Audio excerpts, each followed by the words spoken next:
பாவ அறிக்கையும் மன்றாட்டும். பாவ அறிக்கை. உபாகமம் 28 அதிகாரம் 53 உன் சத்துருக்கள் உன்னை முற்றுகை போட்டு நெருக்கும் காலத்தில் உன் தேவனாகிய கர்த்தர் உனக்கு கொடுத்த உன் கர்ப்ப கனியாகிய உன் புத்திர புத்திரிகளின் மாம்சத்தை தின்பாய். ஆமென். பிரேமானவர்களே, இந்த வார்த்தைய அதை வாசிக்கும் போதே ஒரு மாதிரி இருக்கு பாருங்க.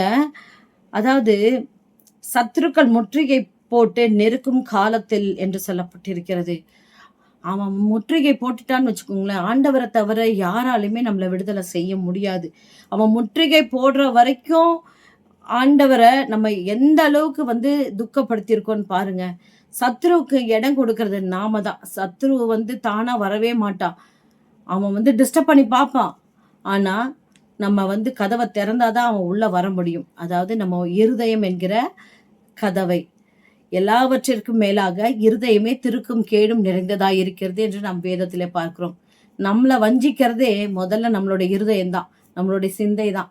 அது சொல்லும், நீ பேசுறதுதான் கரெக்டு, நீ செய்யறதுதான் கரெக்டு, நீ புத்திசாலி, உன்னை மிஞ்ச யாருமே இல்லை, உன்னை மீறி யாரும் எதுவும் செய்ய முடியாது, நீ பயங்கரமான பிரில்லியன்ட்டு, நீ நினைக்கிறது தான் கரெக்டு. இதுதான் சாத்தானுடைய வார்த்தைகள். ஜாக்கிரதையா இருப்போம். இந்த மாதிரி சுய புத்தியில விழுந்து விழுந்து விழுந்து தன்னுடைய ஞானத்தை நம்பி வாழ்கிறவர்கள் அவருடைய வாழ்க்கையில பாருங்க, சத்துருக்கள் முற்றுகை போடுவார்கள். தந்திரத்தை விதைக்கிறது அவன் தான். நம்ம வாழ்க்கையில எல்லா எல்லைகளையும் முற்றுகை போட்டு நம்மளை ஒண்ணுமே செய்ய முடியாதபடி நிறுத்திடுவான். அந்த நேரத்துல உன் தேவனாகிய கர்த்தர் உனக்கு கொடுத்த உன் கர்ப்ப கனியாகிய உன் புத்திர புத்திரிகளின் மாம்சத்தை தின்பாய். சாபம், சாபம். அவங்களுடைய சந்தோஷத்தை, அவங்க வாழ்க்கைய நாசம் பண்றதே பெற்றோராகி விடுவோம். இன்னைக்கு ஒப்பு கொடுப்போம். செய்த எல்லா பாவத்தையும் கர்த்தர் தயவாய் மன்னிக்கும்படியாய் ஒப்பு கொடுப்போம். இப்போ சத்துரு உங்க வாழ்க்கையை முற்றுகை போட்டிருந்தாலும் என் தேவனாலே விடுதலை செய்ய முடியும். நீங்க உங்களை ஒப்பு கொடுத்தாது ஆகும். தேவனால எல்லாம் கூடும் என்று விசுவாசியுங்கள்.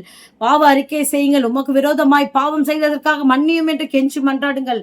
கர்த்தர் இரக்கம் செய்வார். பாவம் அறிக்கை செய்வோம்.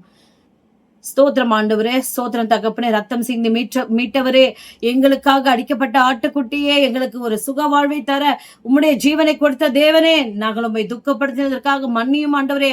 சுய புத்தியில விழுந்து ஆண்டவரே, சத்துரு முற்றுகை போடும் வரைக்கும் எங்க வாழ்க்கையை கொண்டு போனது நாங்க தான் ஆண்டவரே.